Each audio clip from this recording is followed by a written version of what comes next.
Shankaram Shankaracharyam Keshavam Badarayanam Sutra Bhashya Kritau Vande Bhagavantau Punah Punaha Ishvaro Gururatmeti Murti Bhedu Vibhagine Vyomavat Vyapta Dehaya Dakshinamurtaye Namaha Gukarastvandakaro Vai Rukarastvanivartakaha Andhakara Nirodhitvat Gururityabhidhiyate Sadashiva Samarambham Shankaracharya Madhyamam Asmadacharya Paryantam Vande Guru Paramparam. Om Sahana Vavatu Sahanau Bhunaktu Sahaviryankaravabhai Tejasvinavadhitamastu ma vidvishavahai. Om Shanti Shanti Shanti. Om Bhadram Karnebhi Shrunuyama Devaha Bhadram Apashyema Kshabhiryajatraha Sthirairangai Istushtyuvagum Sastanubhi Vashema Devahitanyadayuhu Swasti na Indro Vriddhashravaha Swasti na Pusha Vishwavedaha Swasti nastarksho Arishtanemihi Swasti no Brihaspatir Dadhatu. Om Shanti Shanti Shanti.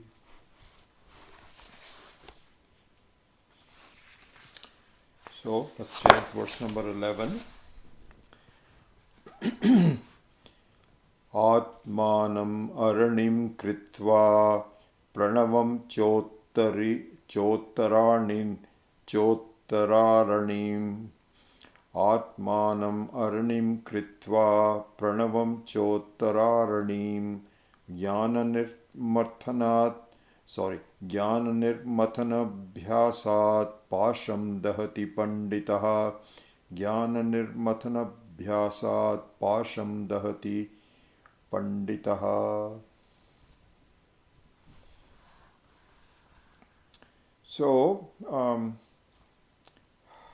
very beautiful analogy here given, a very important one for us to see what the process is for us to gain freedom from all the problems in life. This is what is called Pasham Dahati Panditaha. So Pasham means that the bonds that are holding me back.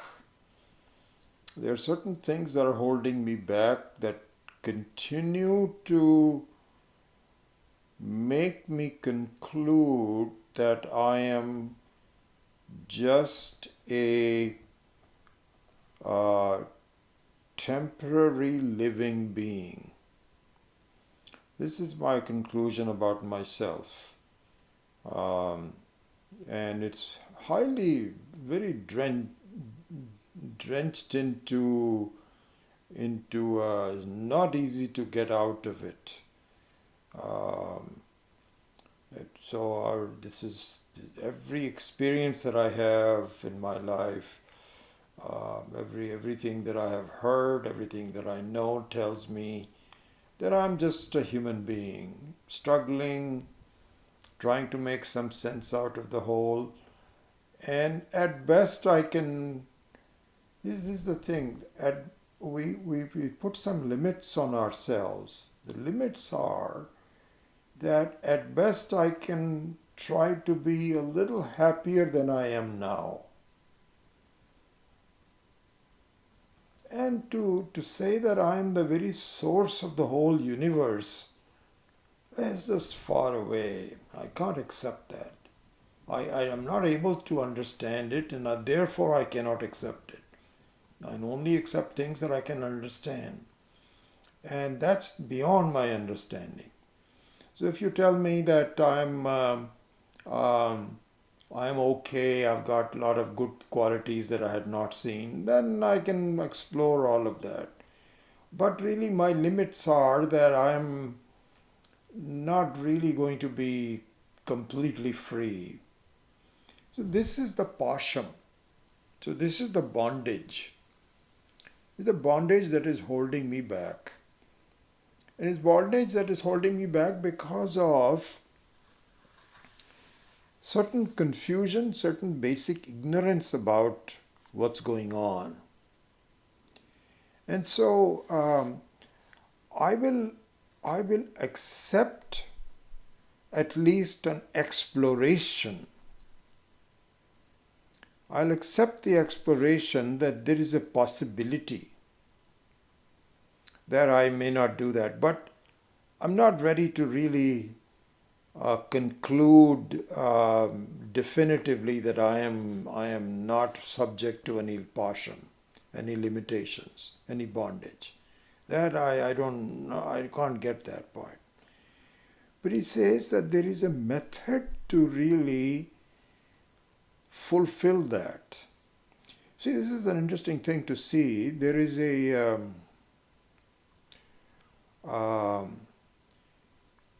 the word called belief,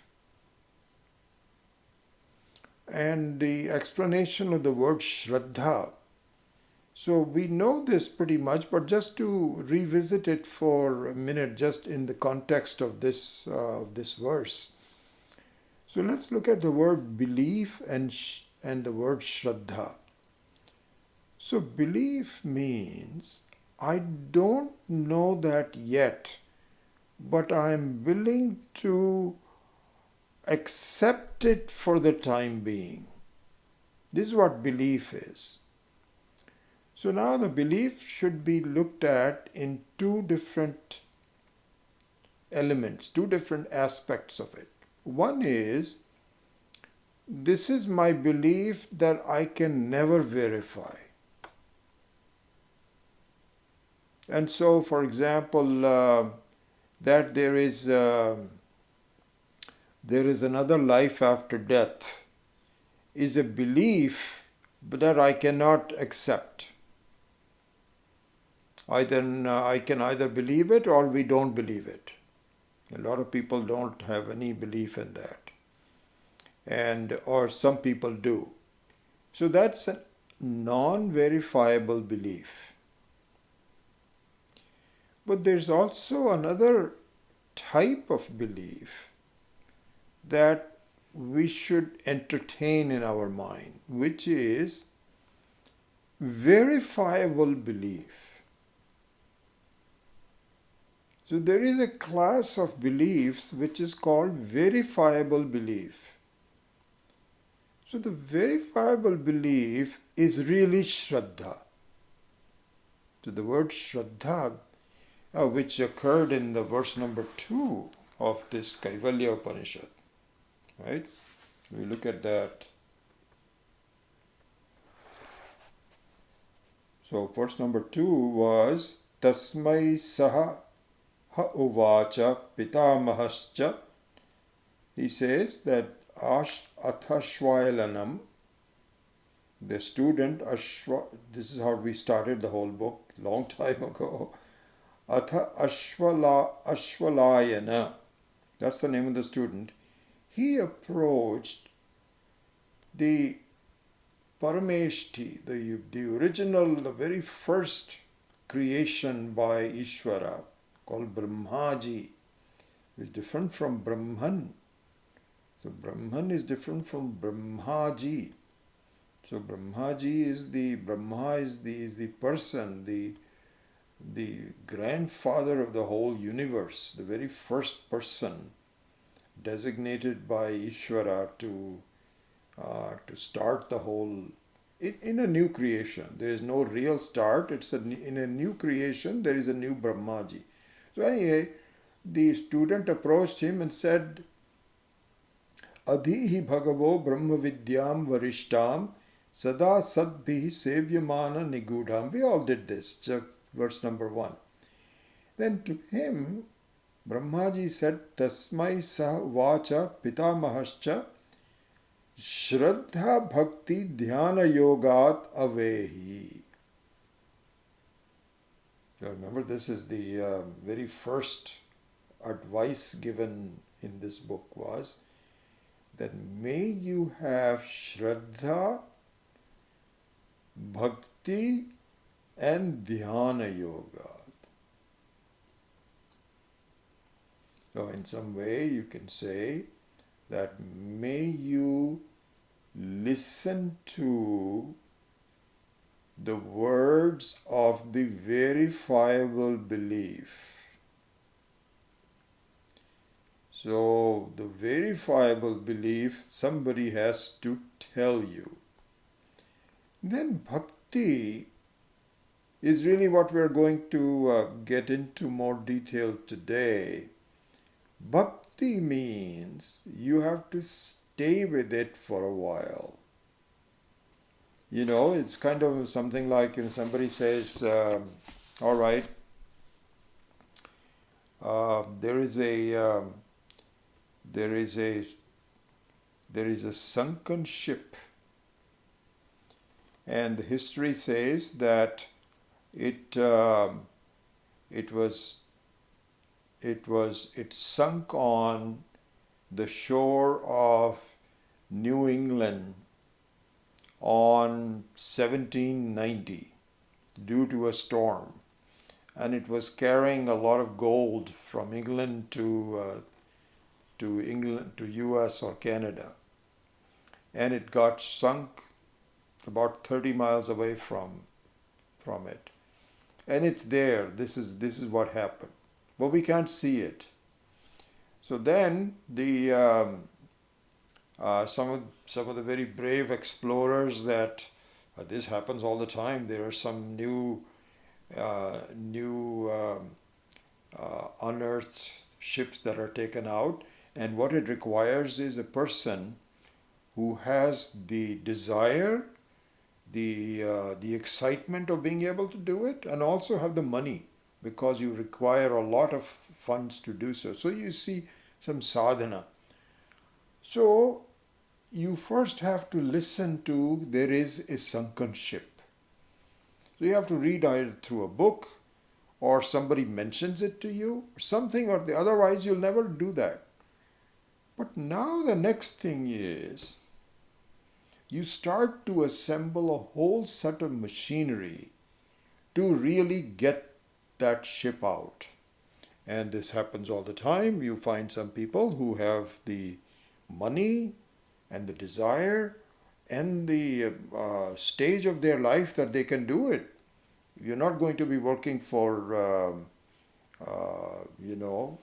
Microsoft full time and then have enough time to be able to do it. You've got to really give up everything else and just do this. And then you need to wait for a while.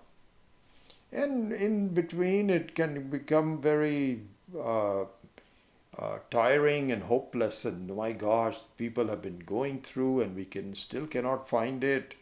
And then you feel maybe I should just give it up.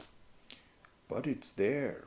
If you just keep at it, one day you will find the pot of gold, so to speak. This is what is called verifiable belief. So you believe that there was a sunken ship, and now you have to pursue the method of really turning into a belief, from belief into knowledge. So the Vedanta is exactly like this. So this is what Brahmaji told Ashvalayana, that listen, you need to have Shraddha, and then you need to have Bhakti. Bhakti means commitment. This is really what I want to do. And the more you look into it, the better it gets. This is the difference between what is called Prama and Brahma. So Brahma is you have an idea and it is a false idea, but if you go close to it, it disappears. The falsity becomes obvious. If Prama is just the opposite. From a distance, it doesn't look like it's there, But if you approach it, you get closer to it, you get clarity and you say, yes, this is happening. This is called Brahma. So therefore, it says that you have to have a method. And the method is to remove the darkness, the wrong conclusion that I am a limited person. This is what needs to be attacked. Here Swami Viditatmananda really just we'll go into various aspects of that today, but here I want to draw your attention to page number 144 and the title of that topic called Churning is Vichara, Not Taking My Conclusions for Granted. Very beautiful section, really, really important section. Here Swamiji says, let's look. When you say you are a limited person, when you say, okay, please describe yourself. Well, I am 5'9" and I am so many years old and so on. So you say, how did you conclude that? Have you seen yourself to be, have you ever measured yourself? You said you're 5'9". How did you come to that conclusion? So you say, what do you mean, how do I come to the conclusion? Look, you have a tape measure? Okay, let me stand next to a wall and you look at it and you'll see I'm 5'9" tall. He says, I know. But that is your body. You're associated with a body. And the 5'9" is your body's height. I want to know what is your height. What is my height? I don't. But my height is 5'9". I am what my body is. What do you mean? I don't understand what you're asking. This is a normal conversation that we can have with somebody. So anyway, so if you continue with this, what you will find is that you have no basis for drawing a conclusion about yourself other than looking at a kind of like an association with things. And Swamiji says so rightly, it is very much like looking at yourself in the mirror. You see, you don't know what you look like, what your face looks like. Suppose this is a fact that when a person is born, you can perhaps look at your hands and legs and body and so on and so forth, but you don't know, you cannot tell what your face is. Right? Because your eyes cannot see your own face. So you don't know what your face is. So now suppose somebody says, hey, do you want to look at what your face is looking like? He says, yes. Okay, come with me. You take it to these funny places that are tourist traps where they have all these mirrors that are not straight. They're convex or concave or some strange things. And you say, okay, you want to look at yourself? Okay, come with me. Now look at yourself. He says, is that me? He says, yeah, you move this way and then your reflection also moves. Move that way, your reflection also moves. Okay, that's you. and you are now, your face is flattened like this, in the mirror. Instead of being like this, oval shaped or something, it's kind of like a pancake. And then you say, well, that's you. And then you'll say, okay, stick your tongue out. And you stick your tongue out, and then the reflection also has the tongue out. So, yeah, that's you. He said, yeah, that's, my God, is this what I look like? That is amazing. Ridiculous as this exercise is, this is exactly what is happening to us. Exactly. We look at things that I cannot tell who I am. There's no way I can tell who I am, because my eyes and ears and nose and tongue, all these are designed to look at something else, not myself. In fact, they are powered by me to look at things. Your eyes cannot look at things until it is powered by you. You are the battery behind the flashlight. You are the electricity behind the appliance of your eyes. You cannot really see the electricity. The appliance cannot see the electricity. It can see other things. It's a fact. So this being the case,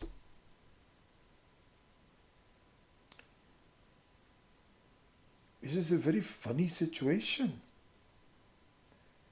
Because as an electricity, if you don't know who you are, suppose you are the electricity and you don't know you are the electricity,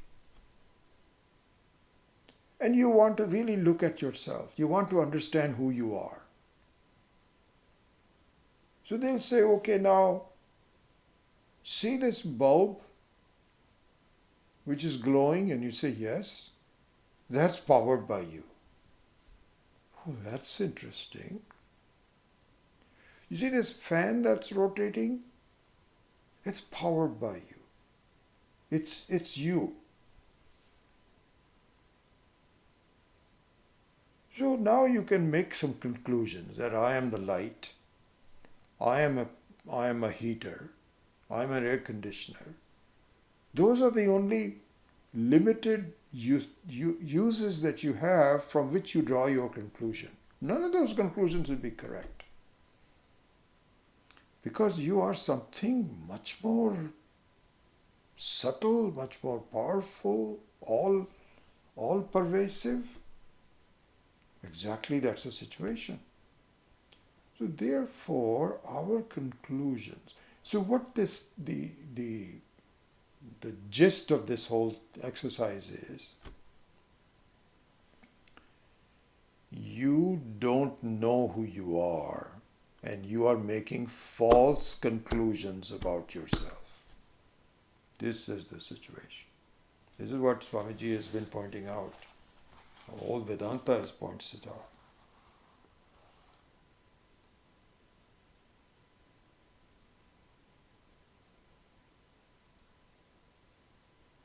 So on page 145, as you know, on this long paragraph, and he says, I've taken for granted that this body I am. I look at my mind. When the mind is happy, I conclude that I am happy. When the mind is unhappy, I conclude that I am unhappy. Thus, I keep on drawing a variety of conclusions about myself, not looking at myself, but by looking at something other than myself. This is called Tadatmya Identification. I am identifying with the body, with the mind, very much like going to a movie. And even though you have nothing to do with the problems of somebody that you're watching, but because your identification, you also feel the same sense of emotions. If the person was going to be, he proposed to, he was very in love with somebody, and this woman finally said no, and he is so dejected. And if you are identifying with him, you also feel dejected. And similarly, other problems and so on, wars and so on. So this is the situation. So this is a false understanding of who one is. So this false understanding results in the bondage, because so now my identification is total with this functioning, very interesting functioning human being. See, that's what confuses me, is that it seems to function very well. I have a name. People call me by the name. I respond to them. They recognize me. I have a changing body, but a sufficiently stable body that people can relate to, and this is me. I don't understand what the problem is. How can you say that that's not me? And if you pinch me, then it hurts me. If you push me, it hurts me. I get touched. So I don't understand. This is me.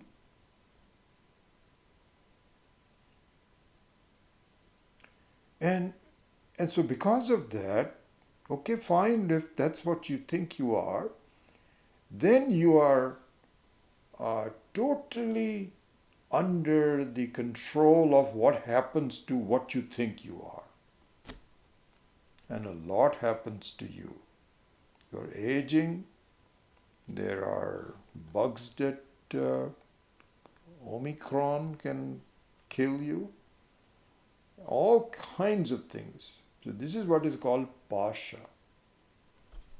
So pasha means a bondage resulting from a wrong understanding. This is what it is. So here in this verse number 11 it says,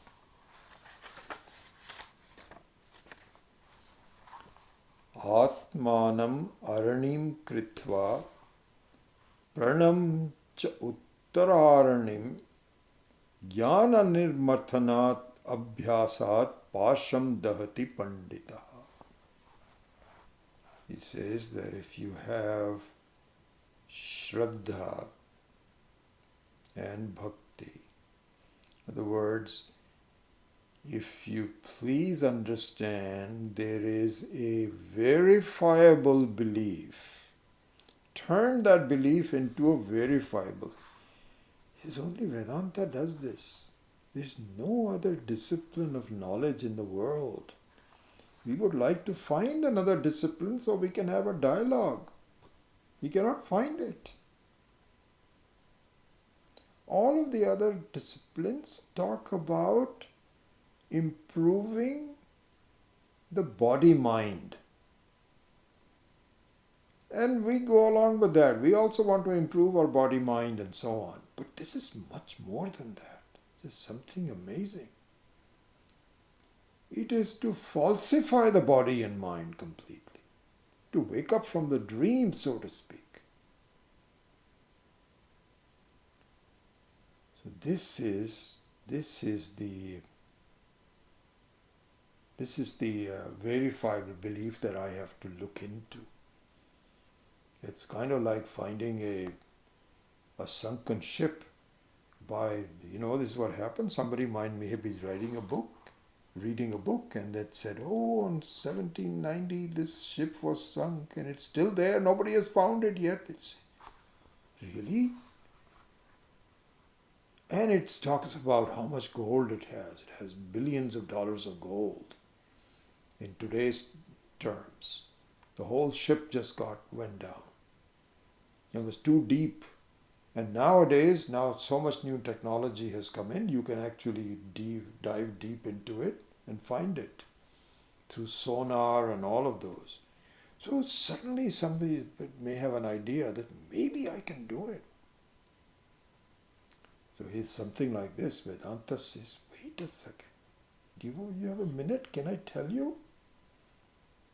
You are not the body and the mind. Explore it. Okay, that's interesting. I'm at least excited about it and very interested. How? So then it says, all right, if you want to now come up to this, let me tell you how. And if you do the following method, then you know what will happen? You can burn the bondage that is keeping you. Dahati pandita. Dahati means to burn, to annihilate. So the word deha, and in Sanskritam, the word for a body is deha. Deha is the body, it means deha. Deha comes from the verb dah, means to burn. And so the nature of the body is it is fit for burning. Dahana yogyaha. This is why we have we don't bury the body, we burn it. So here anyway, that is the dahanam of the body. But here it means dahati, parsham dahati. This bondage, body is the bondage actually. Body is the bondage. And then you can burn the body while you are still alive. You can separate yourself from the body. So this is what it means. Jnana nirmathana abhyasat pasham dahati pandita.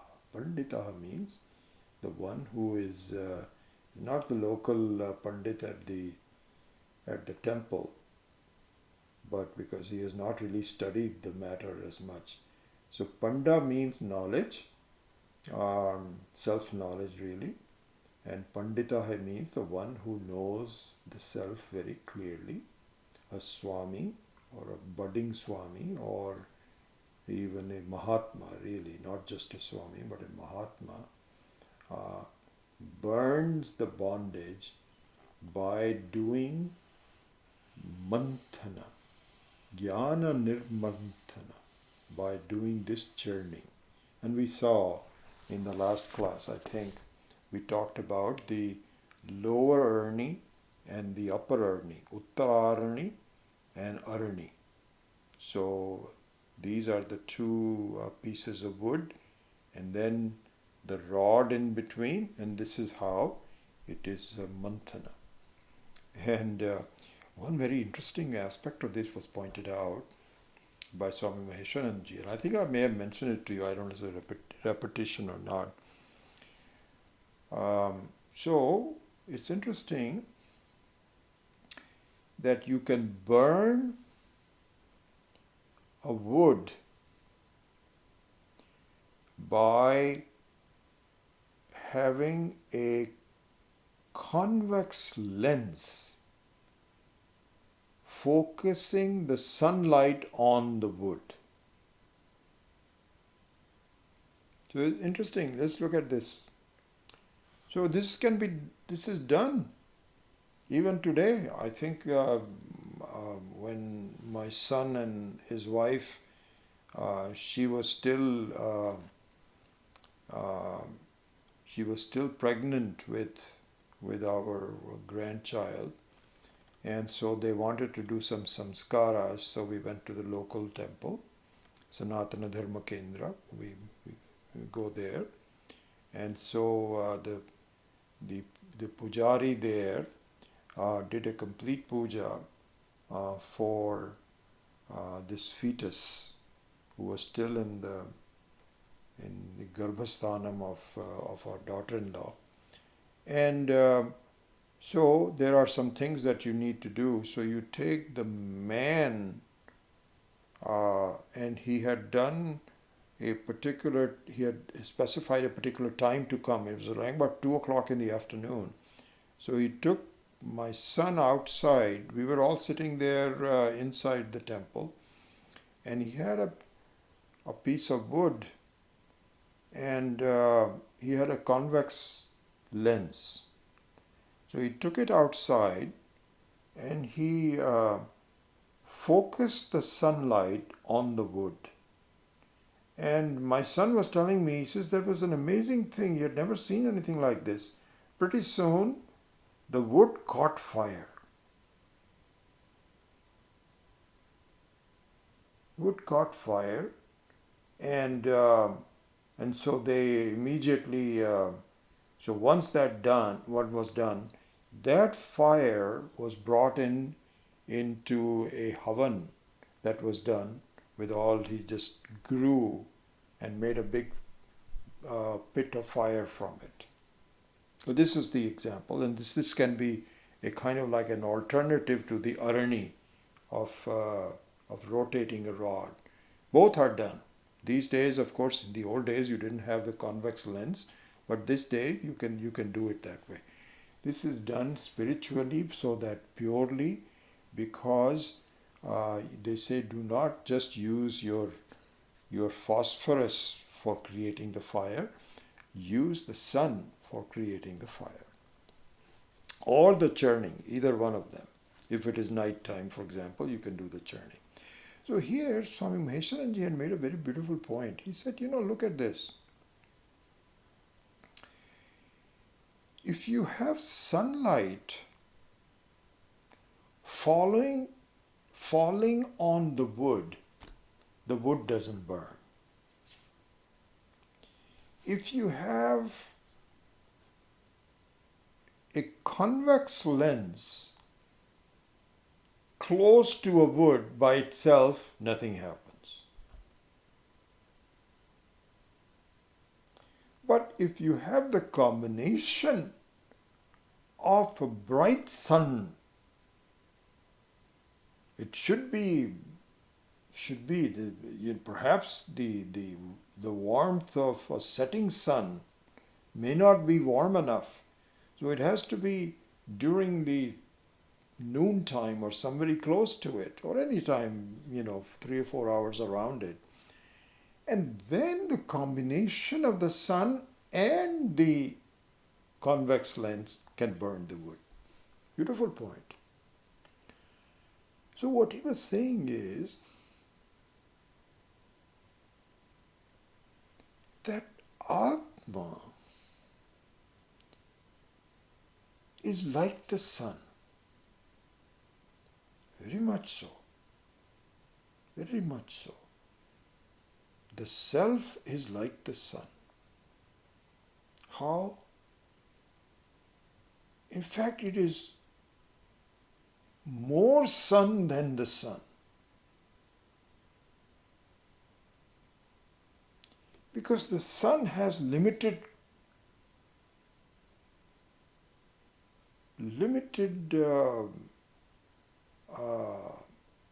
influence, limited presence. So much so that even the earth can hide the sun. Clouds can hide the sun. Fog can hide the sun. So the sun has limitations. And if you go very far away from the sun, there is no light.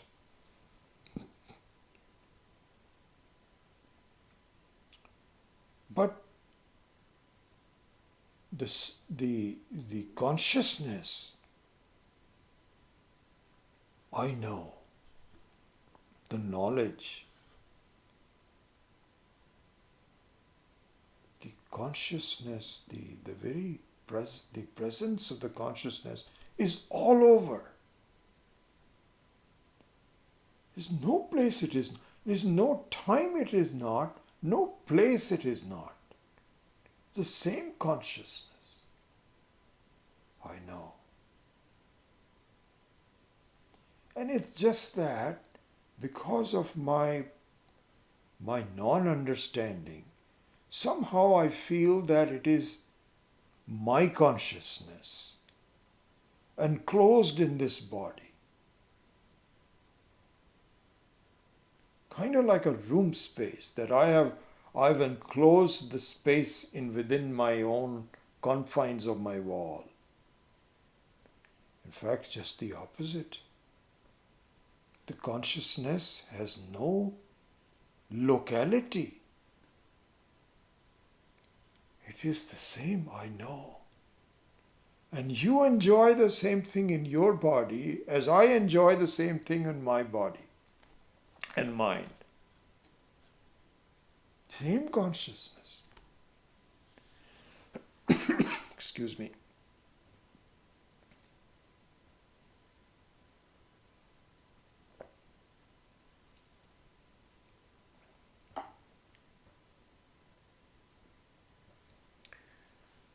So, there's no limitations, unlike the sun that has limitations. And the similarity is that the sun doesn't need anything to create its light. It creates its own light. It is the very source of the light.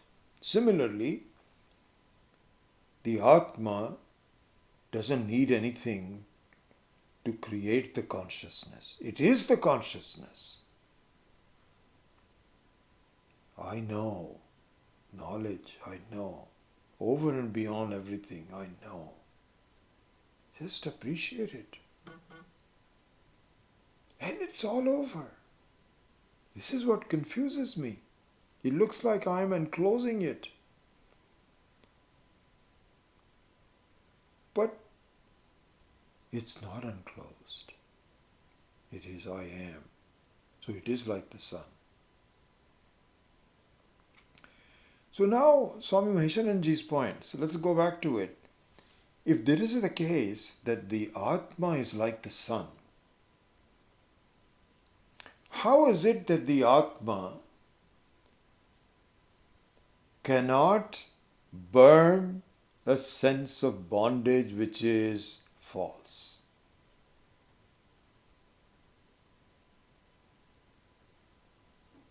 How is that possible? You know, this is a question that appears in the minds of many people. And in fact, this is where people don't understand the truth contained in Vedanta. And here's how they say. The questions that are in the minds of the people that don't understand all this is as follows. Did you say that there is a single self for everyone? So we say yes, single self. Same as we just said, same Atma. I know. It's a very beautiful thing to see. You can just, really think about it and meditate on it. Everyone says, I know. I. It's just that due to the wrong understanding, you think it is your I and my I are different. What we don't know is it's all the same. And you are just playing a game by enclosing it in your own set of experiences. Because you think that your experiences are permeated by yourself, and so this is you, and I'm a completely different person than you, you are a completely different person from me, and so on. This is the confusion, this is the moha that we have.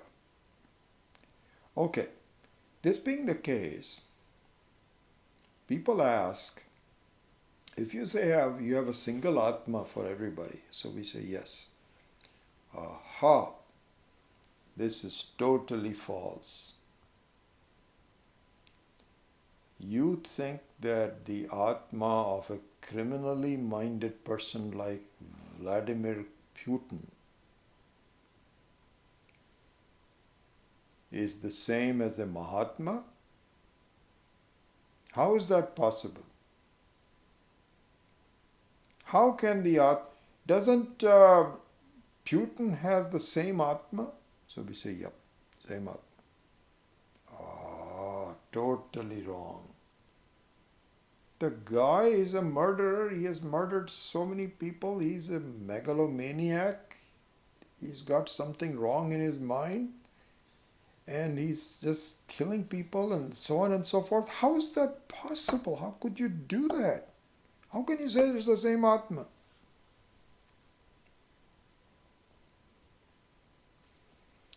So we say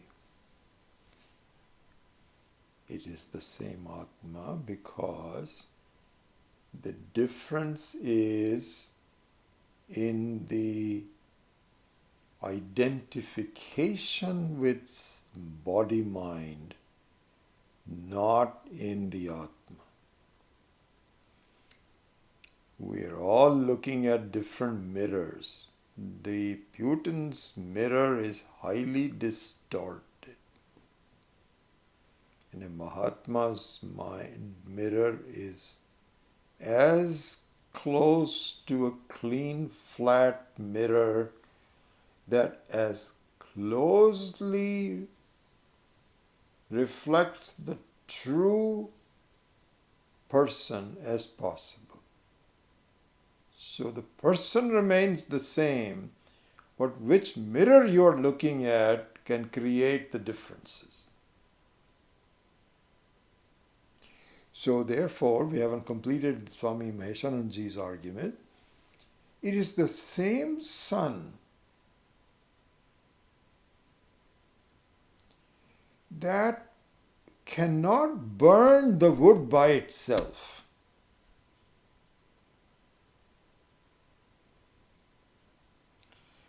And the convex mirror is like the mind.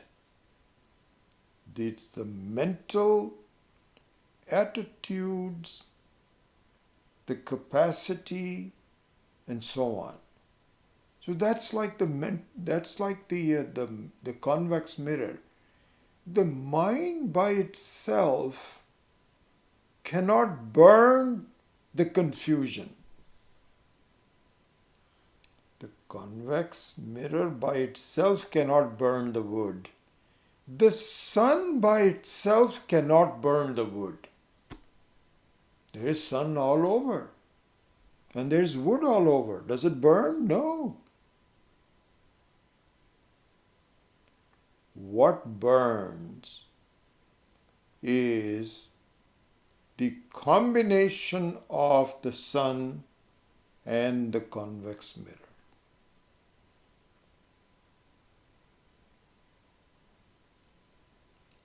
So we can say another way of looking at the same verse, Araning Kritva Atmanam Dahati Panditaha. Pasham Dahati Panditaha. We can look at it another way. Only when the Atma is focused on the reality of who I am will burn the bondage of who I am. In that sense, a combination of the Atma and the right mind will burn my confusion about myself. The wood is like a confusion in this example.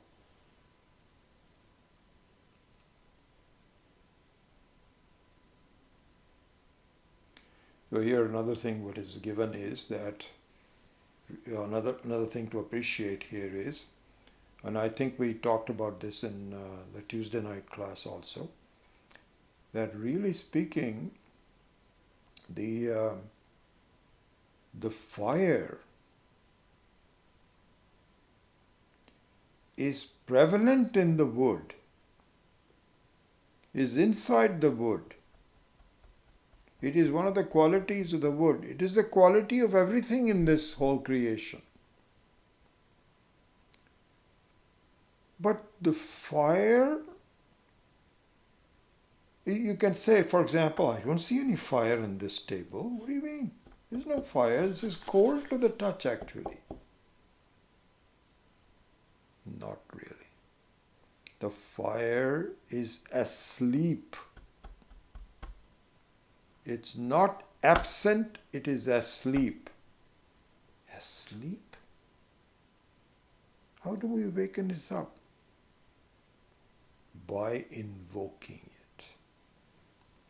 You can invoke the fire. Somehow some spark has to go into it. And then the whole fire erupts. And a simple piece of wood can become fire, fiery wood. And it just, it's just imagine, supposing this table can be, I can take it outside and put some convex lens and really hold it steady for a while until it really starts to burn. The whole table, which is opaque and cold, will become a source of light and heat. So it's there. It's there. So similarly, in our Vedantic thinking, that if you want to look at it this way, the bondage meaning what do you mean by bondage? Bondage meaning the very firm thinking that I am just a limited person. That is what bondage is. And that bondage, like a wood, is cold and inert and opaque. And it's solid, it's a solid wood.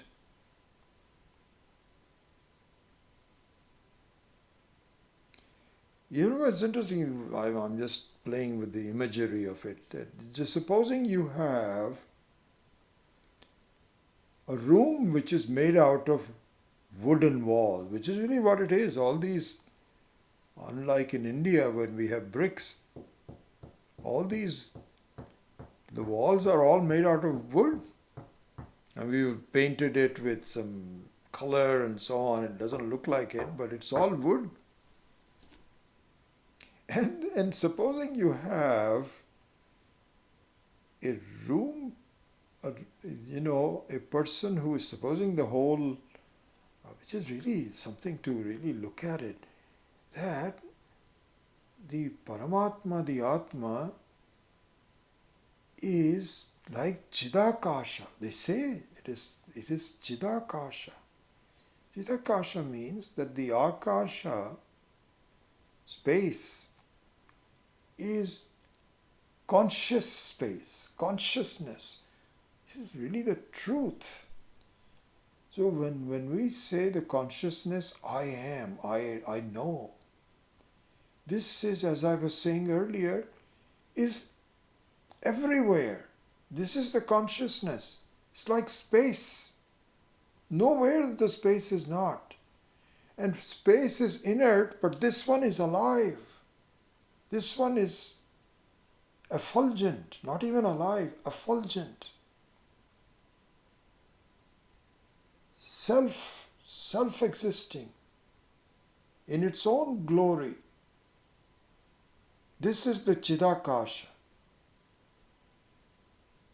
So imagine this is the Chidakasha, not just an ordinary space, but consciousness space. This is what it, supposing this is what it is. Not supposing this is actually the way it is. Alright, next thing is,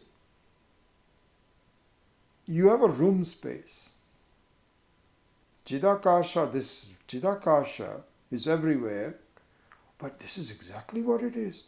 That I am enclosing it with my own wooden walls, as though.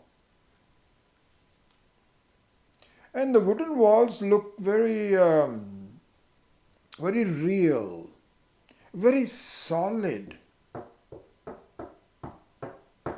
You do this and it makes this sound. Similarly, this body is, you touch it and it resists. You cannot go underneath that. So it looks very real to me. And it's breathing and it looks extremely real. So going back to the analogy, so I'm enclosing the Chidakasha with wooden walls.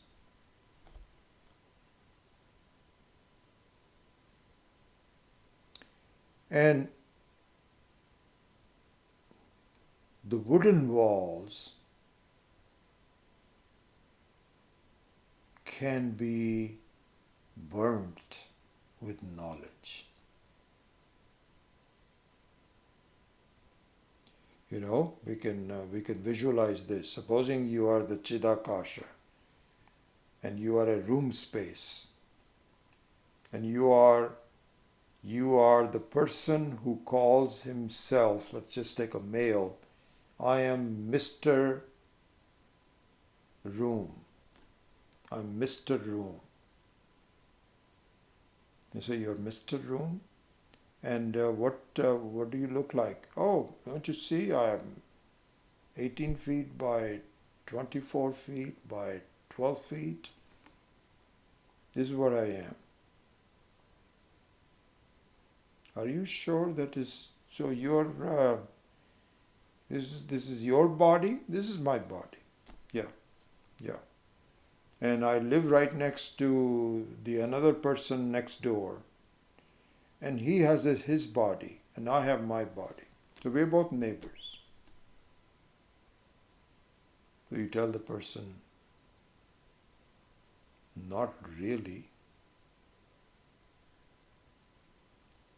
Are you sure you're enclosed? Yeah, I'm enclosed. What do you mean? Can't you see the wall?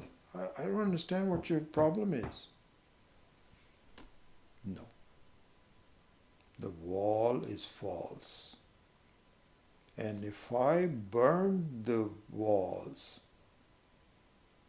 you will still remain the same. No, if the walls burn, then I will also burn. No. The walls will burn, but you will not burn. You are not made up of something which is burnable. This is what Bhagavad Gita says. You cannot burn it. You cannot wet it. It starts with the second chapter itself. Krishna says to the Arjuna, what are you talking about? You talk like a very ashocyan anvashochastvam.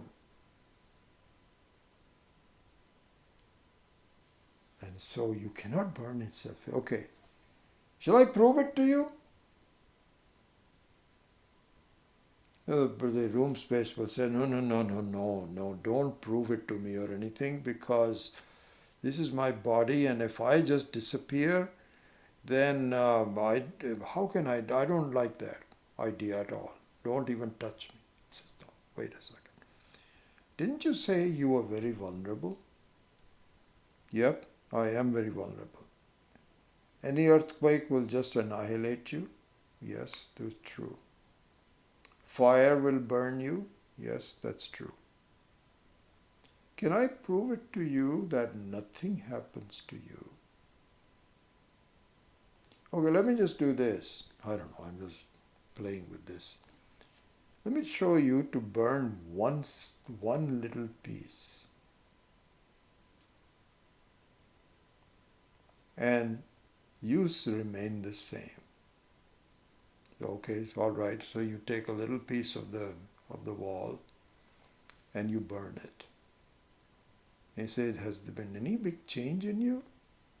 He says, well, I've got a hole in there and I don't like that, but no, I'm still the same person. You know, this is what they say, that if you, suppose you lose a limb in a war or in sports or something, you know, something or some disease, then really nothing happens to you. You are still a person with one missing limb. Nothing really happens to you. If you only are talking about, you know, limbs and so on, yes, one limb is missing or truncated. Anyway, so with this, if you do the experiment where you say, okay, now let me burn something more than this. Has there any change in your identity? No, I'm still the same. Now I burned this whole wall on this side. Don't you see you are still the same? Now I'm going to burn the ceiling. Are you not there? Yes, I'm still there. Pretty soon the whole 6 ways of enclosures is burnt, and I still remain the same. Me, that's me. Oh, wow. This is the burning of the pasha. And burning of the pasha comes from a mind that is endowed with Shraddha and Bhakti and Dhyana Yoga.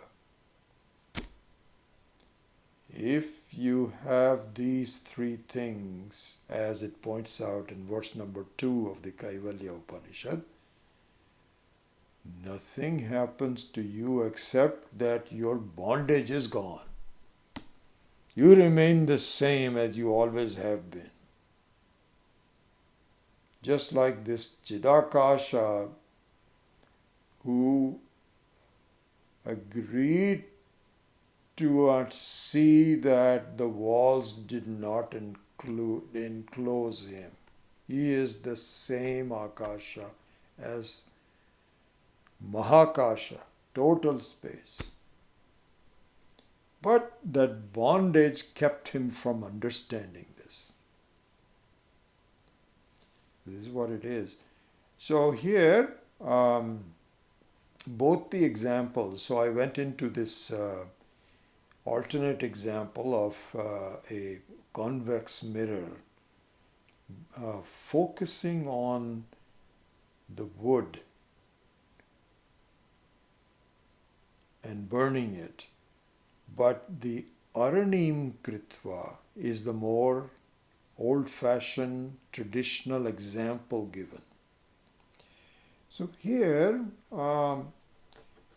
what is being said is that the churning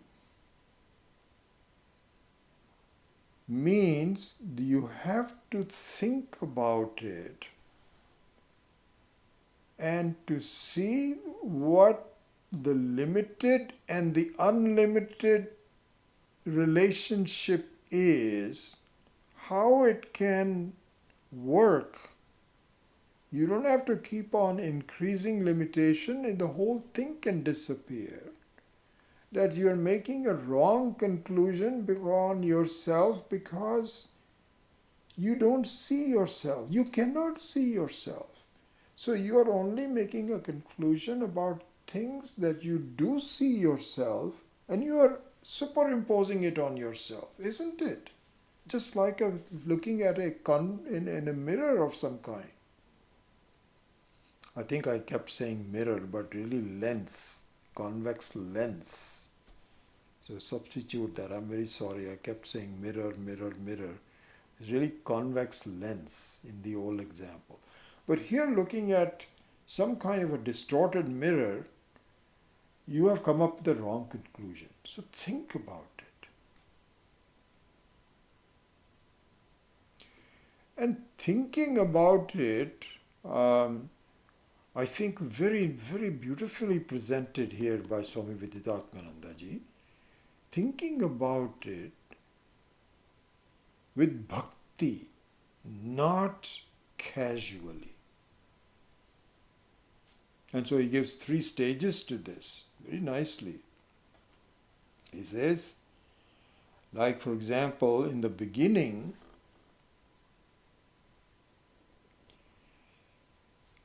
the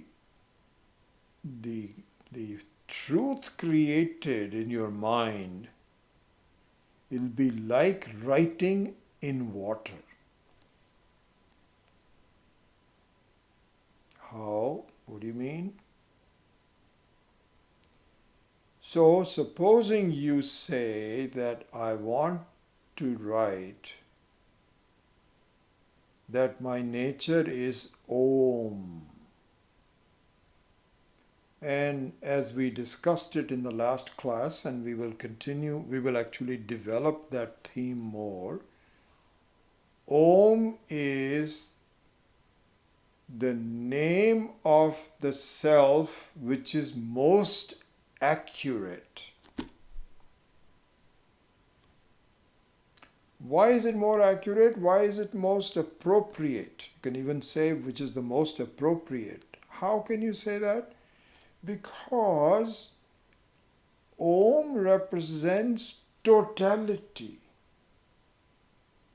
All experiences, and points out that all experiences are but a stage, a temporary stage of something which is unaffected and permanent. So you are the one who is a dreamer, and the dream stays and goes. You are the one who is a waker, and the waking stage goes to become a dream stage. You are the one who is a deep sleeper. Between these 3 stages of dream, waking, and deep sleep, you remain the same. Don't you see this? We are told. We have to see this. This is the Turiya. This is the 4th one. So the actor is the one who is playing one role, and while he or she is playing that role, you become that role. But then you finish that out, you play another role. You finish that off, you play another role. You go back to the same role, 3rd, 4th one again, rotating it. Nothing changes. You are still the same.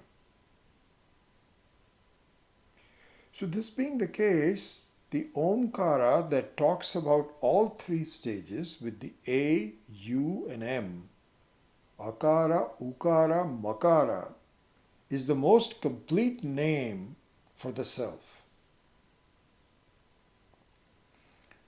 This is what you are trying to write and articulate and to remember. Because at this point, you are engulfed with a set of ignorance which is pretty deep. Here Swami Maheshanji, in Bhagavad Gita chapter 15, Ashwatthaменam suvirudhamulam. Bhagavad Gita chapter 15 talks about the root of the samsara. then the root of the samsara has come up with a very big, huge tree of the jagat, of the samsara. And you have to cut the very roots of it. It will take a while. It came out of nothingness with just a small seed and became such a big tree. Suvirudha moolam ashwathamenam urdhvamulam adhashakam ashwatham prahuravyayam chandamsi yasya parnani. All the 15th chapter is a beautiful chapter. And what it points out is that this tree is not going to be easy to fell, but it is very possible to fell. Maybe difficult, but it's very possible. Stay with it. So from that standpoint, I'm trying to remember Omkara as my very Swarupa, my own nature. And in the beginning, if I articulate that, it is like writing in the water. The moment I write something in the water takes over and it's gone. Doesn't stay with me. But if I persist on it, it becomes like writing in the sand. It seems to stay with me for a while. But all my engagements, all my problems, all my experiences eventually erases it if I don't keep on it again. So it is like writing on sand. Some wind blows, it stays there for a while. It's kind of like, building a sand castle on the beach. It looks very real, but soon the waves come and flatten it. If you persist on it, Shraddha and Bhakti, then it will be like carving it in stone. Nothing will change it. It is still there in the beginning, but your mind was influenced by vasanas from long time that I'm a limited person, what are you talking about, this, that or the other. So in the beginning it is not easy, but the more you persist, the more your own nature becomes very obvious. So this is actually the manthanam, jnana abhyasat manthanam. This is the churning. And the churning means the vichara. Really? Is it really true? How is that possible? Those kinds of thinking, vichara. And if you do that enough, then pasham dahati pandita, then the sense of bondage is completely removed. This is the meaning of this verse. And I think we're pretty much time limited. Let's see if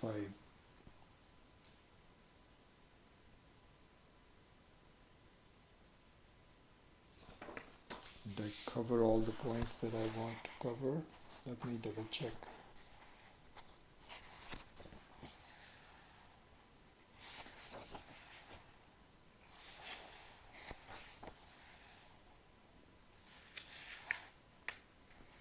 I think I've got the gist of this verse pretty much covered. So now we will we would look on the elements of the Omkara, the three stages, which we have studied in more detail in the Mandukya Upanishad, for those of you that took that class. But we will summarize it in a more briefer context from verse number 12 onwards. So we will do that. Pardon me, from next class onwards. Okay, so with that I close the class. Om Asato Ma Sadgamaya Tamaso Ma Jyotirgamaya Mrityorma Amritam Gamaya.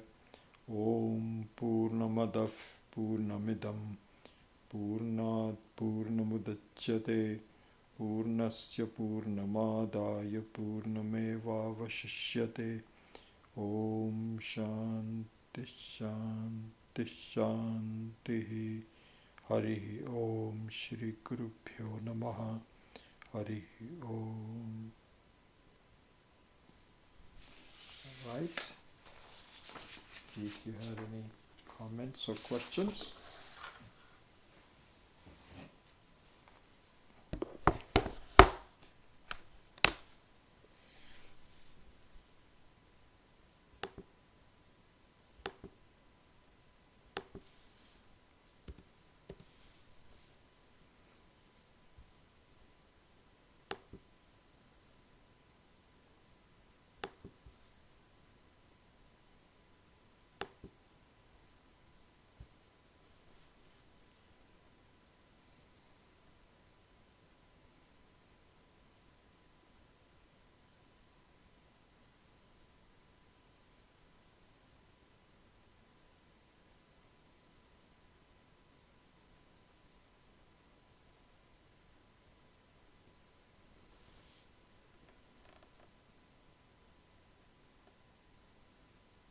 All right, good.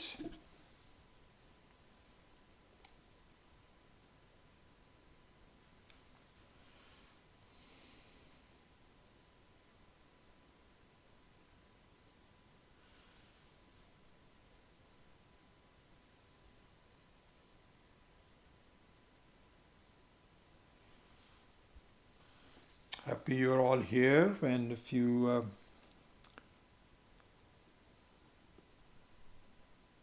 yes, very much so. Shanti Kumar, our Shravanam, Mananam, and Dhyasam is like the convex lens, no doubt about it. And especially Mananam. So Shravanam is to see what needs to be done, but then to actually conduct the inquiry, to be good at it, to be able to remove our doubts. All that requires work. As we saw that in the Tuesday night class, for you to see that you are what you look like in the mirror doesn't take any time.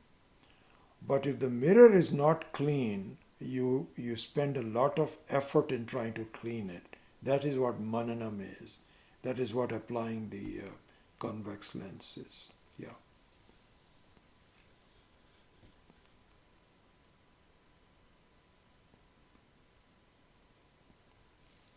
All right. If there's no other questions, then I take your leave, and hopefully we'll see you next week. Hari Om.